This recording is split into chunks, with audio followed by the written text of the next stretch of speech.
ગાવે આ કઢી તો તું બધી પી ગઈ શું?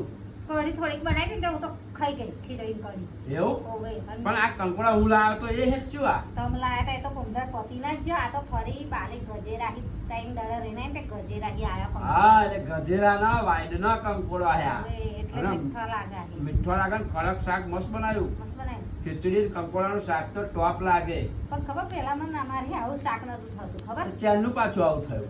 એ ગજેરા વાળા શીખવાડી કે આવી રીત બનાવી તો કડક શાક થશે ક્યાં. કેવી રીત? કંકોડો પહેલા ધોઈ કાઢવાનો. હા. પછી કાપવાનો. હા. ઓરો કરીને અને પછી વઘારવાનો. પેલું કેવું થતું હતું પાણીમાં કાપીને નાખીને ફરી આમ ધોઈ નાખતા હતા ને એમ એટલે થમ લઈને બોલી જતો. પાણી લીધે ઢીલો ઢીલો રહેતો એટલે ફૂકવીને પછી જ વઘારવાનું શાક પણ- તો આવા કડક થાય.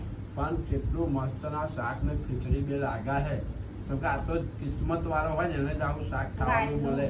આ મારા અમેરિકા, લંડન, કેનેડા જે રહેતો હશે મારા ભાઈઓ ને બહેનો એ આવું કંકોડાનું શાક જોઈ તો આપણી વિડીયો જોઈ તો એવું કે છે કે સતીશભાઈ તમે તો મસ્ત શાક ખાઓ વાયરના કંકોડાનું. અમારે તો આ $8 કંકોડું મળે બચારા આવું કહેતો હશે. અને તોય પાછું વાડીનું નહીં. નહીં અને જે બહેનો મારી અહીં રહેતી હતી પહેલા અને જે મારા બા જેવી ઉંમરના મારી વિડીયો જે જોતો હશે અમેરિકા, લંડન, કેનેડા, આફ્રિકા એવા એવું કહેતો હશે કે સતીશભાઈ અમે તો વાઈડ કારેલીનો કારેલાય ખાધો છે અને વાઈડનો કંકોડાય ખાધો છે.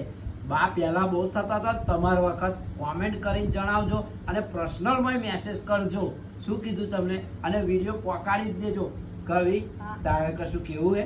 કશું કેવું એમ? નહીં. વાડીના કંકોડા મસ્ત રહીને આપણે પાછળ વાડીએ બસ પણ આ તો ગજેરાહી આયા. એવું તો મિત્રો બસ કશું કેવું નહીં. અત્યારે તો મને ખાવામાં ધોન આલવા દો કેમ કે કઢી પેલો ગોટીઓ તો પી ગયો. ચાલો મળીએ. જય માતાજી.